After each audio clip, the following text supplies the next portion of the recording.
Notre mobilité, tout autre chose, et ce chiffre que nous vous dévoilons ce soir, en région parisienne, 50% des paiements de stationnement s'effectuent par smartphone, par téléphone. C'est l'une peut-être des utilisations, une illustration du changement des habitudes des automobilistes franciliens. Et ce chiffre, il monte même jusqu'à 60% à Charenton, par exemple, dans le Val-de-Marne. Se pose alors la question désormais eh bien, de la présence des eurodateurs dans nos villes. Justement, on en parle avec vous, Philippe Lerouge, fondateur de Pay by Phone. C'est l'un de ces systèmes qui permet de payer à distance des villes sans eurodateurs. Déjà, est-ce que c'est possible pour vous? Oui, tout à fait. On l'a déjà dans certains pays. Au Royaume-Uni, on a des villes où il n'y a plus d'eurodateurs. Et on s'aperçoit que depuis le lancement en France, c'est-à-dire une dizaine d'années, inexorablement, le nombre de personnes qui payent par smartphone grandit et remplace les usages. Peut-être qu'un jour, il n'y aura plus d'eurodateurs en France. Donc on comprenne bien ce système pour les automobilistes parisiens franciliens qui n'utilisent peut-être pas encore votre application. Ça se passe sur un smartphone et au lieu d'aller chercher le ticket à l'eurodateur, on rentre en fait sa plaque d'immatriculation qui est peut-être pré-rentrée déjà dans votre application et les agents qui sont en charge de la verbalisation, on n'appelle plus une verbalisation d'ailleurs, mais savent qu'on a bien payé. C'est bien ça? C'est ça. Le principe est assez simple. Vous téléchargez une appli. Vous rentrez vos informations, plaque d'immatriculation et coordonnées bancaires pour pouvoir payer. Et sans vous déplacer à l'eurodateur, vous pouvez payer à distance votre stationnement. Vous pouvez le prolonger et rajouter du temps si vous en avez besoin. Et à l'inverse, vous pouvez stopper et ne payer que le temps nécessaire. Vous pouvez me recevoir une alerte qui vous informe que vous allez arriver à la fin. Donc ça, c'est simple et ça vous évite de faire des kilomètres pour chercher un eurodateur ou tout simplement d'avoir une solution si vous n'avez pas de monnaie sur vous. D'où cet engouement, on l'imagine, dans notre région notamment, avec ces 60% d'utilisateurs à Charenton. Comment vous expliquez tout ça? Assez naturellement, c'est des villes assez denses qui, en région parisienne, on voit une croissance un peu plus rapide qu'en province. C'est le cadre de vie, le mode de vie qui font que je pense qu'aujourd'hui, on n'a pas trop de temps et on essaie de gagner du temps.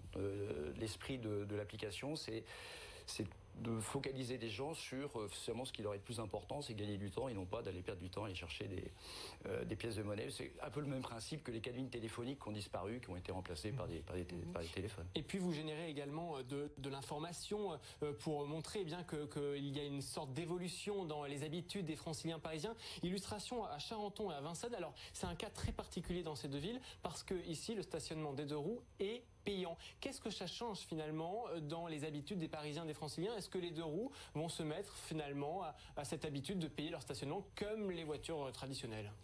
Alors certaines villes y réfléchissent. Les deux premières villes en France qui ont mis le système en place pour les deux roues, ce sont donc Vincennes et Charenton qui, depuis avril 2018, ont mis en place le système et qui fonctionne plutôt bien. Alors pourquoi elles l'ont fait? Parce que je pense qu'elles voulaient désengorger un peu les trottoirs pour permettre de mieux circuler, de créer de la place. Et la contrepartie, c'est aussi de créer des places pour les deux roues. Et aujourd'hui, on s'aperçoit que le système fonctionne globalement bien, de la même manière que pour les automobilistes. Le système fonctionne tellement bien que vous êtes en croissance continue avec ce système Pay by Phone. Quel est l'objectif pour les prochaines années? Probablement 100% d'utilisateurs uniquement de ce genre de plateforme?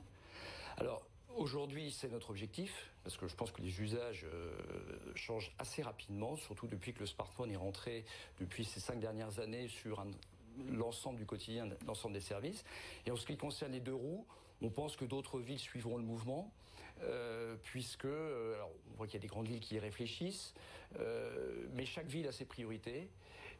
Nous, en tout cas, on peut les accompagner sur tout type de véhicules, quels que soient les automobiles, que ce soit des deux roues, des caravanes, des camions aussi, des villes qui nous sollicitent sur le sujet. Oui, vous précisiez en début d'interview qu'il y a certains pays où les eurodateurs n'existent quasiment plus. Et pourtant, le Parisien francilien, on est tout de même encore habitué à aller chercher son petit ticket. Il y a notamment cette initiative du côté d'Issy-les-Moulineaux dans les Hauts-de-Seine où certains veulent planter des arbres à la place des eurodateurs.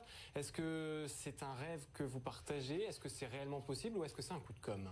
Alors, nous on pense que c'est tout à fait possible, puisque aujourd'hui on s'aperçoit que pour collecter les pièces de monnaie ou faire la maintenance des eurodateurs, un certain nombre de véhicules sillonnent et polluent. Donc s'il y avait moins d'eurodateurs, il y aurait moins de pollution.